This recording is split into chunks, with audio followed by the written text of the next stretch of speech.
Pero lo que necesita suceder es un verdadero despertar entre los líderes ucranianos. Necesitan darse cuenta de que el Occidente, a pesar de declarar públicamente un compromiso total con Ucrania, no está completamente comprometido. Solo necesitan mirar el año y medio pasado de apoyo. El tipo de apoyo que el Occidente ha proporcionado debería convencerlos de que el Occidente no está persiguiendo los intereses de Ucrania en esta guerra. Egoístas. Only its own craven interests.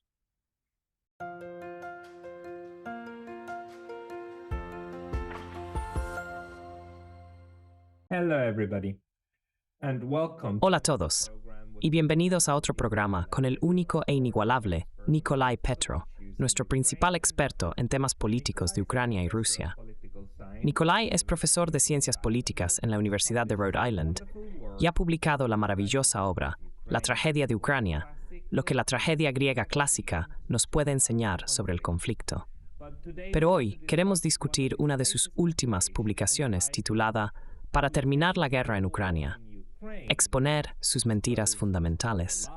Recientemente publicamos ese ensayo en formato de audio, así que escúchenlo primero si aún no lo han hecho. Nikolai, muchas gracias por unirte a mí de nuevo. Thank you very much for joining me again. Un placer estar contigo de nuevo, Pascal. Nikolai, in your essay, in which you really lay out one of the fundamental problems. Nikolai, en tu ensayo, realmente expones uno de los problemas fundamentales de toda la guerra. Este problema es la narrativa completamente falsa sobre los objetivos bélicos de Rusia. Describes cómo la narrativa no solo cambió con el tiempo, sino también cómo comenzó con la percepción de que Rusia era muy débil pero quería invadir.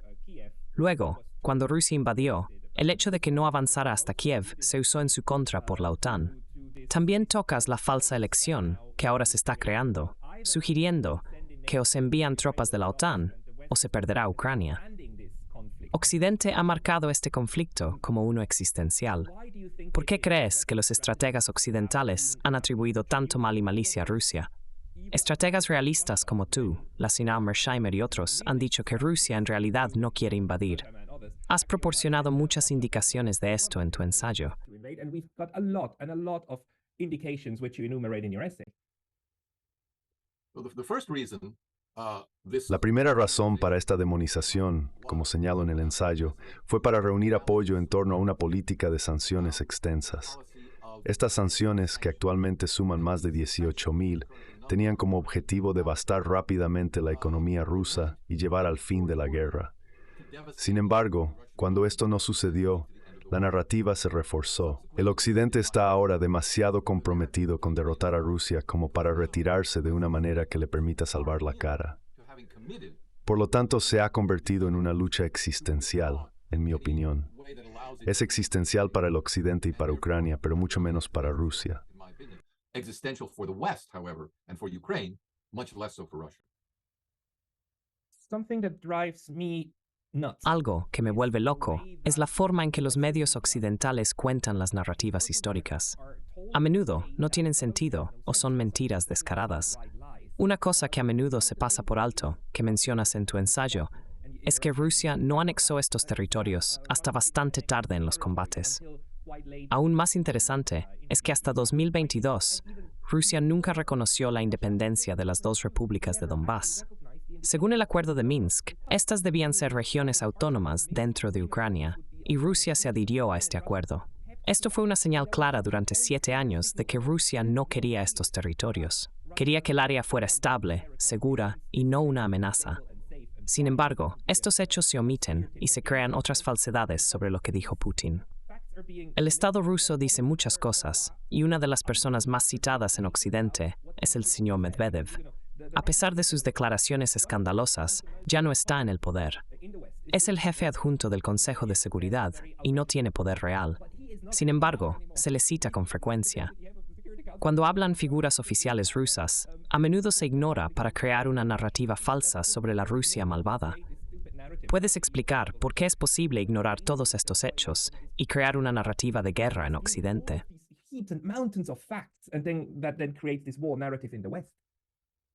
Well, the war narrative throughout history has never Una narrativa de guerra a lo largo de la historia nunca ha requerido ninguna justificación especial. El hecho de que el conflicto esté en curso es suficiente para proporcionar la razón para demonizar al oponente. Para quien esté interesado, simplemente retroceda a los carteles de la Primera Guerra Mundial y la Segunda Guerra Mundial para verlo por sí mismo. El contraste entre Medvedev y Putin es interesante, y es algo en lo que he pensado. Desde una perspectiva diplomática, tiene mucho sentido. Desde que comenzó la guerra, uno de los problemas con la política occidental ha sido el intento de encajar a todos los diferentes participantes del lado de la OTAN en una sola narrativa. Esto impide cualquier diversidad que podría permitir una discusión fructífera de opciones alternativas que podrían llevar a la paz. Como resultado, el pensamiento en Occidente sobre cómo resolver esta crisis se ha vuelto increíblemente estrecho e improductivo. Por el contrario, en Rusia vemos a Medvedev y Putin jugando el juego diplomático de una manera más tradicional e histórica. Putin, como el máximo decisor y comandante en jefe, tiene sus decisiones y palabras con el mayor peso. Mientras tanto, figuras junior, conocidas por estar cercanas a Putin, plantean ciertas ideas, incluyendo posibles amenazas. Estas ideas envían señales claras al Occidente. Si avanzas más, responderemos de esta manera. No vayas a este extremo, porque entonces responderemos de esta manera.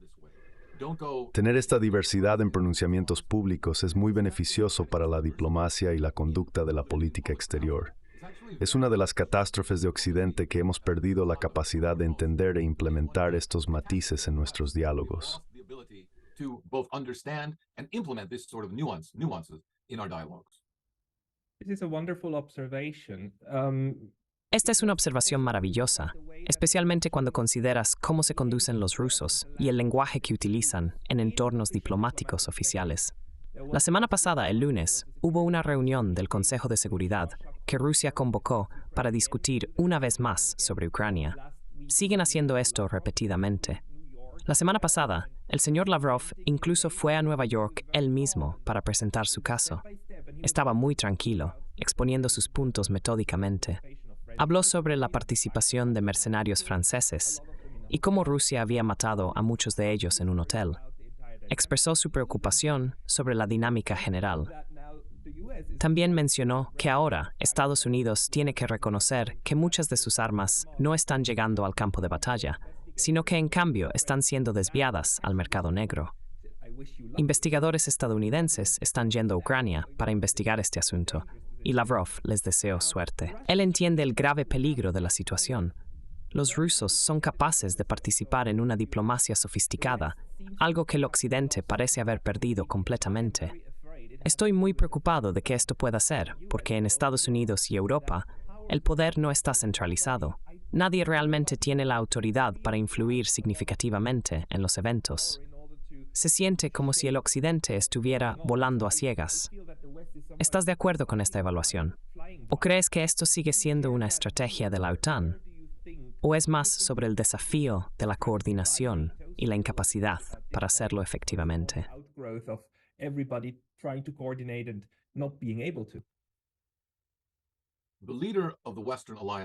El líder de la Alianza Occidental y la OTAN es Estados Unidos.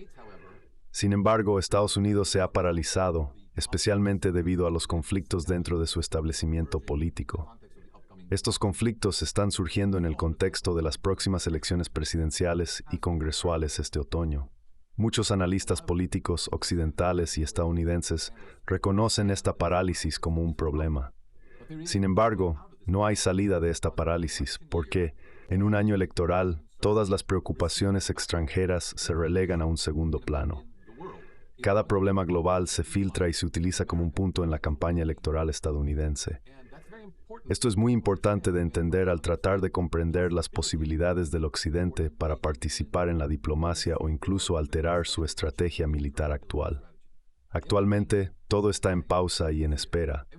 Lo mejor que el gobierno ucraniano puede esperar, debería decir, es alguna forma de ayuda por parte de Estados Unidos. Some form of aid by the United States. Whether it will be the 60 billion that has been Si será los $60,000 millones que se han discutido, que ya es mucho menos de la cifra anterior discutida en noviembre, o si será un número menor con muchas advertencias y restricciones adicionales impuestas, no está claro en este momento. Sin embargo, puedo asegurar a nuestra audiencia internacional que esta no es la principal preocupación para los políticos estadounidenses hoy en día. Por el contrario, su enfoque principal está en cómo esto se desarrollará durante la próxima temporada electoral. Esta situación fortalece significativamente la posición de Rusia.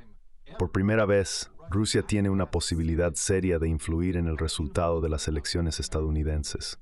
La supuesta interferencia de 2016 y los esfuerzos subsiguientes atribuidos a Rusia a través de cuentas de redes sociales son triviales en comparación con la capacidad actual de Rusia. Hoy, Rusia puede determinar basado en su estrategia militar si Ucrania sufrirá una derrota seria en la víspera de la elección estadounidense. Esta decisión está enteramente en manos del liderazgo político y militar ruso. Pueden elegir si aprovechar su ventaja actual en ese momento clave o no. Desafortunadamente, esto les da una gran cantidad de influencia en el sistema político estadounidense.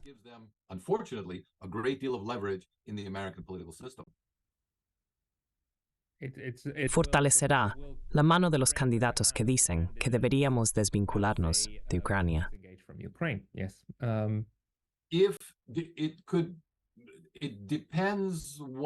Depende del tipo de señales que Moscú envíe entre bastidores.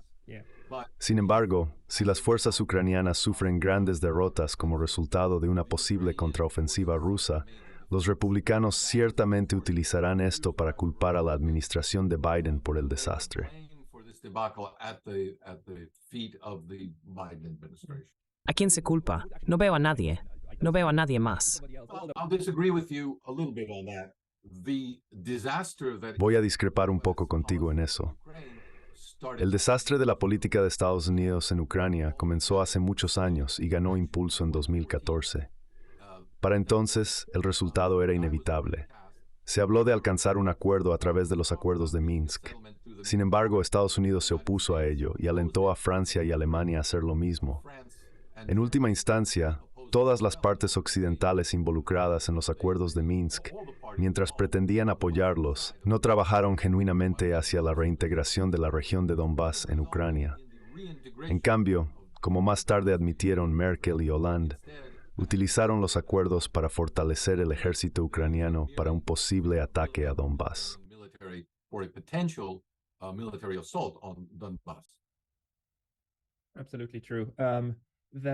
Absolutamente cierto. El hecho es que, incluso si hay cambios en la Casa Blanca y en otras capitales, la dirección de las políticas exteriores de los estados parece no estar tanto en manos de las agendas políticas. En cambio, está más influenciada por la necesidad geopolítica, por razones que no me quedan del todo claras.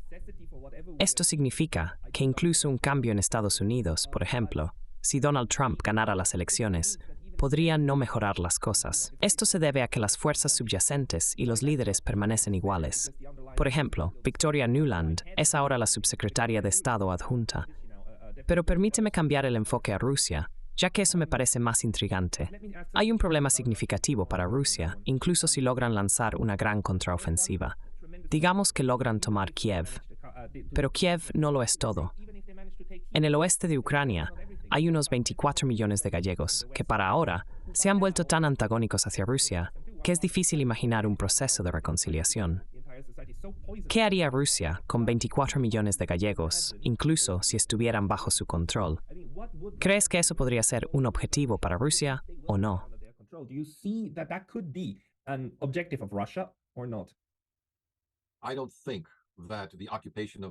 No creo que la ocupación de las 4 regiones occidentales de Ucrania sea el objetivo de la invasión rusa. No espero que avancen mucho más allá de capturar completamente los territorios administrativos de las 4 regiones disputadas donde actualmente se está luchando, excluyendo Crimea. Sin entrar en detalles, lo que Putin ha declarado parece ser un objetivo lógico, aunque difícil de alcanzar. Ha mencionado que para la seguridad de la población en el este de Ucrania y el sur de Rusia, es necesario retrasar la capacidad militar de Ucrania lo suficiente para que no represente una amenaza para aquellos bajo protección y control ruso. Esto teóricamente podría lograrse de varias maneras. Podría involucrar la adquisición territorial, pero no creo que requiera ganancias territoriales significativas. Más importante aún, requeriría la destrucción de la capacidad industrial de Ucrania, que podría convertirse en producción militar. Sin embargo, la postura de Rusia sobre esto podría cambiar, y podría estar dispuesta a acomodar la industria ucraniana si se negociara un acuerdo de paz a largo plazo entre Ucrania y Rusia. Entonces, la oferta lógica, tal como yo la veo, sería que Rusia amenace inicialmente con una mayor invasión y la destrucción de más capacidad industrial de Ucrania. Sin embargo, ofrecería no hacerlo si Ucrania se involucra en negociaciones de buena fe. Rusia parece asumir que algunos líderes ucranianos, quizás no los actuales, pero sí futuros, se darán cuenta de que un conflicto perpetuo con Rusia no es lo mejor para Ucrania. Creen que si Ucrania continúa en un camino de conflicto sin fin, Occidente eventualmente la abandonará, dejando a Ucrania en una situación peor.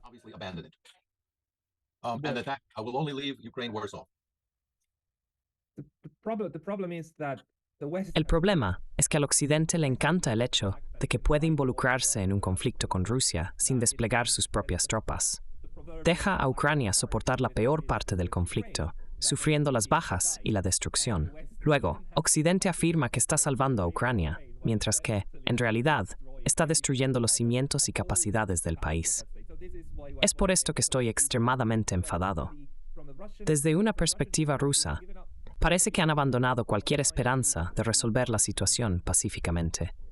Han decidido recurrir a la fuerza, llevándonos a un punto donde la guerra se ve como una continuación de la política por otros medios. Sin embargo, sigue siendo política. El punto crucial para Rusia es la necesidad de un acuerdo político. Durante los últimos 30 años, desde que la Unión Soviética se derrumbó, Occidente ha engañado repetidamente a Rusia. Me resulta difícil creer que la actual dirección de Rusia confiaría en cualquier acuerdo que no sea verificable y ejecutable. ¿Cómo crees que insistirán en tal acuerdo?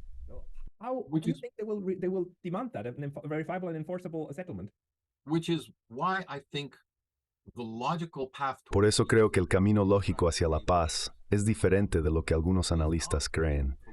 No se trata de que Rusia negocie con Occidente sin involucrar a Ucrania.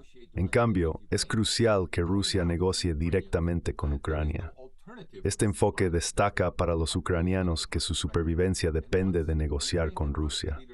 Una vez que Ucrania y los líderes de Rusia negocien directamente y lleguen a un acuerdo, este acuerdo anulará cualquier objetivo que Occidente pretenda alcanzar. Como resultado, Occidente perderá toda influencia y la capacidad de presionar a Ucrania para que tome acciones que sirvan a los intereses de Occidente, no a los de Ucrania. Estos intereses incluyen continuar una guerra donde Occidente no se sacrifica tanto como Ucrania. Lo que necesita suceder es un despertar entre los líderes ucranianos. Necesitan darse cuenta de que, a pesar de las declaraciones públicas de apoyo de Occidente, sus acciones durante el último año y medio muestran que no están completamente comprometidos con los intereses de Ucrania en esta guerra, sino más bien con los suyos propios.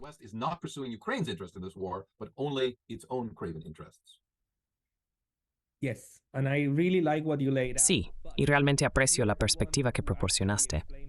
Fuiste tú quien me explicó hace casi 2 años que la lucha de poder dentro de Kiev, dentro de Ucrania, impacta significativamente en su liderazgo. Esta lucha empodera a la extrema derecha, a los ultranacionalistas y a grupos como el Batallón Azov, permitiéndoles amenazar al gobierno central. Esencialmente, si no cumples, habrá consecuencias. Además, los líderes actuales están fuertemente influenciados por Occidente, especialmente el señor Zelensky, a un grado que encuentro incomprensible. Los rusos han expresado el deseo de negociar con Ucrania, pero prefieren hacerlo con un gobierno diferente. Esto lleva a la pregunta: ¿hay alguien en el panorama político de Ucrania que posea tanto la capacidad de controlar las facciones de extrema derecha dentro del país como de mantener una imagen favorable con Occidente? Esta persona necesitaría evitar ser etiquetado como un títere de Putin. En un escenario donde Zelensky se vea obligado a huir y Occidente lo nombre presidente en el exilio, negándose a reconocer cualquier otro liderazgo, sería problemático. Lo que se necesita es una figura a la que Occidente no pueda descartar. ¿Conoces alguna facción o individuo que tenga ese nivel de estatus? Who the West cannot reject. Do you see factions or somebody who has that standing? What the West labels exile leaders Lo que Occidente etiqueta como líderes en el exilio será irrelevante si los gobiernos ucraniano y ruso llegan a su propio acuerdo. En ese caso, el gobierno ucraniano en el exilio será tan irrelevante para la política como el gobierno bielorruso en el exilio, que también está en algún lugar de Bruselas o en alguna capital occidental. Se le apoya nominalmente, pero nadie le presta atención, especialmente en los corredores del poder en Occidente. Mi punto es que la elección es difícil, principalmente para los nacionalistas ucranianos. Al escribir mi libro, que se publicó justo antes o poco después de la invasión, tuve suficiente tiempo para pensar en lo que se necesitaría para que la hostilidad irreconciliable hacia Rusia se moviera hacia la necesidad de negociación. Señalé que los nacionalistas ucranianos, incluso los más acérrimos, han hecho en el pasado compromisos difíciles. Abandonaron su programa político cuando resultó ser inaceptable para las potencias occidentales. Cuando estaban aliados con la Alemania nazi, esperaban el mismo tipo de régimen político en un país de posguerra. Renunciaron abiertamente a su ideología política para obtener asilo político en Occidente. Al llegar, a veces procedieron a reconstituirse. Sin embargo, hasta 1991, el nacionalismo ucraniano fue un fenómeno político muy marginal, ciertamente en Occidente y también es incluso en Ucrania occidental. certainly in the West, and also very much in Ukraine itself, even in Western Ukraine. What changed that was the open... Lo que cambió fue la apertura de la sociedad ucraniana a la financiación occidental, una vez que Ucrania se volvió independiente.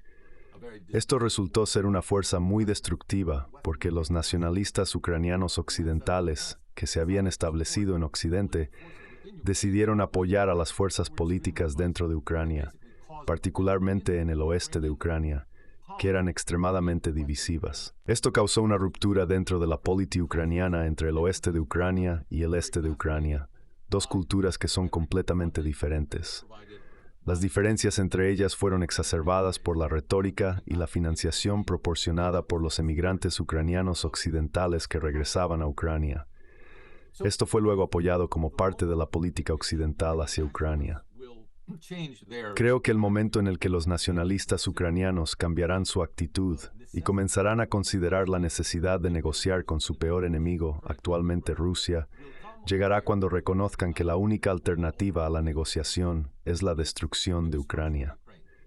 Hasta ahora, cada vez que la destrucción de Ucrania se ha convertido en una posibilidad real, después de la Segunda Guerra Mundial, durante el período de entreguerras, cuando lucharon contra Polonia y se aliaron con Rusia para luchar contra Polonia, y a lo largo de la historia ucraniana, han retrocedido de la autodestrucción. Se dieron cuenta, intentando jugar el juego a largo plazo, que podrían necesitar hacer compromisos temporales para la salvación de Ucrania. Creo que esta realización permitirá finalmente un arreglo de este conflicto y la reconstrucción de la sociedad ucraniana. Esperan que den e inclusiva mutuamente. compassionate and mutually inclusive fashion. Yeah, I agree. And in this sense, you know what... Sí, estoy de acuerdo. Lo que hemos estado diciendo durante los últimos años sigue siendo cierto. Si Ucrania declarara su neutralidad incondicionalmente mañana y prometiera no buscar nunca más la membresía en la OTAN, comenzarían las conversaciones con Rusia en 2 días. Sí, es correcto. Entonces, en realidad depende de Kiev poner fin a la masacre, no solo de Moscú, como a menudo afirma Occidente. Just in the hands of Moscow, as the West keeps saying all the time. It's not just Kiev. Well, Kiev, the political establishment... No es solo Kiev. El establecimiento político en Kiev ahora muestra claramente que tiene múltiples direcciones, personalidades y aspiraciones. Por ejemplo, alguien que fue un asesor político cercano a Zelensky a principios de 2022, Alexei Arestovich, ahora está en el exilio y expresando las mismas preocupaciones que estamos discutiendo. Esto indica que estas ideas son reconocidas entre los políticos ucranianos. El desafío ahora es alcanzar un consenso entre varios grupos para hacer esto parte de un posible discurso alternativo en la sociedad. Se necesita que ocurra mucho para abrir la sociedad ucraniana a la posibilidad de discutir tales alternativas. Típicamente, esto ocurre a través de la derrota militar. Recordemos que Minsk I y Minsk II fueron aceptados y firmados por el gobierno ucraniano, liderado por Poroshenko en ese momento. Presidentes de Ukraina enfrentan devastaciones en Debaltseve y Ilovaisk. Devastating defeats of the Ukrainian military in Debaltseve and Ilovaisk.